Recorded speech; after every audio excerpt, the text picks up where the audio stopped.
はい、皆さん、今日もですね、ケニーの英語筋トレの時間がやってまいりました。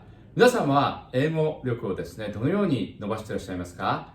何か毎日やっても飽きない、しかも確実に伸びていく、そういった方法があったらいいなというふうに思われませんでしたでしょうか？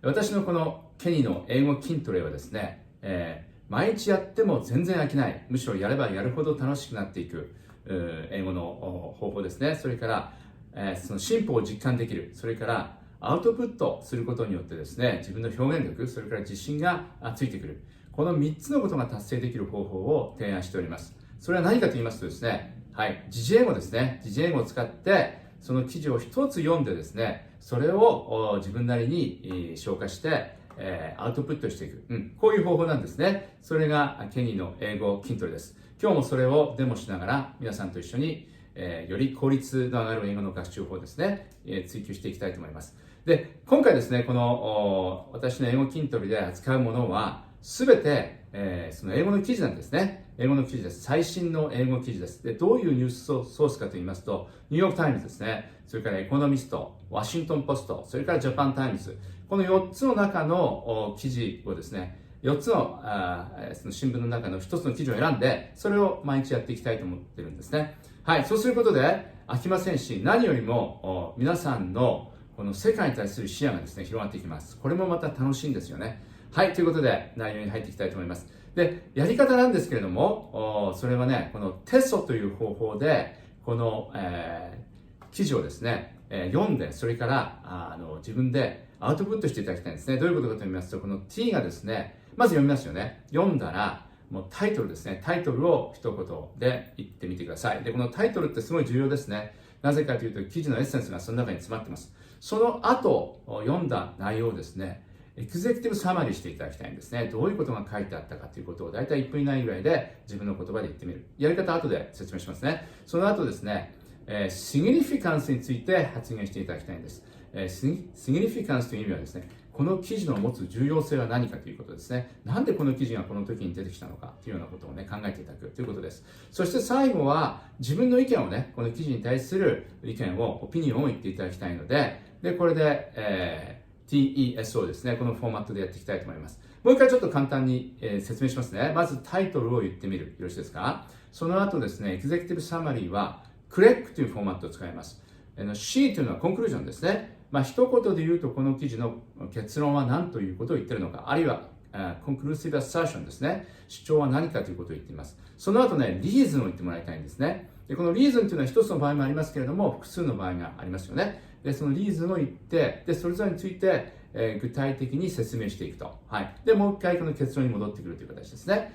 significance は、why this is so significant, why this is so important.relevant and important という形で自分の意見を、自分の考え方を言ってみてください。そして最後はですね、オレオフォーマットですね。まず opinion, I think とか I believe とか自分の意見を一言で言います。その後 reason も一言で言って、その理由付けの説明をですね、explain あるいは example を交えて説明していく。そしてまた最後は opinion で締めると。こういう形でね、毎日練習していってみていただきたいと思います。それではですね、私が今日のデモをしてみたいと思うんですね。So first of all, the title of today's article is Will China's economy ever overtake America's? Will China's economy ever overtake America's? And some economists think not. Some economists think not. So this is a conclusion. So it's all about China. And this is a very interesting topic because this is a very important topic. Why? Because in the future, those two major giants, that is the United States and China, will compete, and everybody's watching who is going to win, right? So that's why this is so significant. And this is a graph I want to show you first. Look at this. This is a GDP, and according to this graph, this is from Economist magazine. China's GDP is going up very rapidly, and compared with the GDP of the United States, upper part of this graph shows in one based upon the purchasing power parity, China's GDP is already surpassing that of the United States. That's amazing, isn't it? But the dollar-based GDP, China is still behind. Okay, But anyway, China is really rapidly growing, right? And many people believe, and including myself, China's GDP will probably surpass that of the United States in a decade or two. Okay, this article says no. The answer is no. China will not catch up with US GDP because of the four reasons. Okay, four reasons it talks about. Number one reason is the property crash. Number two is the war, high-tech war between the United States and China. And number three is aging populations. Number four is too much regulation on the high-tech industry and education industry. So let me explain each problems one by one. The number one challenge China is facing is property bubble and the property crash we have witnessed last year. Why this is happening? Because that's the way these property developers are trying to build a business. They first borrow lots of money from the potential residents, but because of Corona, the market has been going down and lots of the unfinished buildings like this. So unless China solve this problem, China cannot keep their GDP going up. That's the first challenge. The second challenge this article talks about is the high-tech war between the United States and the China.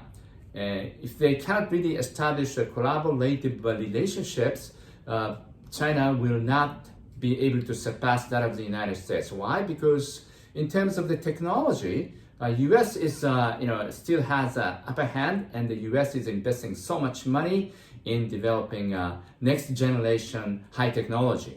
Okay. Number three is the older people are growing. I mean, the number of old people is growing in China, and this article says in the next the 15 years, the working population of young people will decline 15%. That's a serious problem. And nowadays, China will change the policy. China used to have a one-child policy, but a few years ago, they decided to change the policy to 3 children policy. But the problem is, young people don't want to have many kids, probably because of the high cost of education, right? So that's a problem. And the next challenge is China is now having a very strict regulations controlling high-tech industries. This guy is a leader of the Alibaba, and last year when the Alibaba wanted to raise fund in the Shanghai exchange, just a few weeks before the raising money going into the public offering, the Xi Jinping decided to stop it. Why? Because Xi Jinping was afraid that high-tech leaders like him is going to have too much power, so he wanted to control, right? And similar control regulation is on education industry. Now China is controlling very strictly on making profit in the education industries. So those issues are big challenge for China. Again, number one, property crash. Number two, a high-tech war, and the aging population. And number four is the regulation on the high-tech industry and the education industries. Okay, so those are 4 challenges China have to solve in order to surpass the GDP over the United States. Another point this article says is it all depends on the exchange rate. If the China's currency gets stronger, it's most likely that the China's GDP will surpass that of the United States. But nobody can expect the exchange rate 10 years down the road. So, so that's a summary of this article. So the overall, the assertion is China will not probably surpass the United States in terms of the GDP.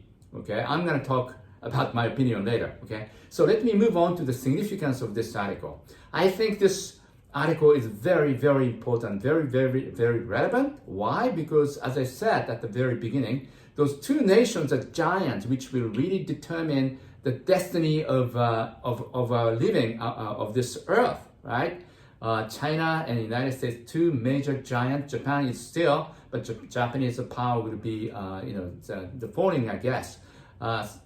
And China and the United States, which nation will get a hegemony of the world? That's why this is so important. And this is also very important because I regard this not as economic struggle, economic competition, but this is a struggle, a competition between the political ideology. As we all know, United States system is a liberal democracy. It can be very chaotic and it takes a long time. That's the weakness of the liberal democracy. But the strength of liberal democracy is everything is decided by people, not the tyrant, not the autocrat. Okay, and compared with that, China is obviously based upon autocracy. A strong leader, Xi Jinping, will keep the country. He will keep the leadership for the next 10 years. The strength of that liberal democracy, autocracy, they can make a decision very quickly. And if the decision is right, the country can really rise very rapidly. But if the leader makes some mistakes, the most typical example is Putin. The leader may take the whole nation into the hell. So both system has strengths and weaknesses. So this is a competition between those two major political ideologies. So that's why this is so important. Okay, my opinion. So what will decide?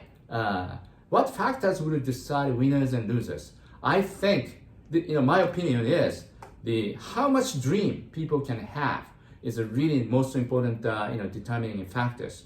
Why? Because, dream, the future aspiration is the most important factor to make people so, happy and proactive and, the making lots of effort. Because if they have a dream, great bright future, naturally people are encouraged and motivated. So the key word I believe is the dream. Okay, let me give you some examples or let me explain more.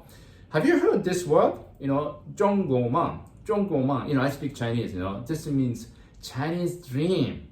About 10 years ago, Xi Jinping said this word proudly, meaning now Chinese people have a dream. They can actualize, they can realize their dreams. They can be very rich financially and they can pursue their dreams, right? But now what's happening?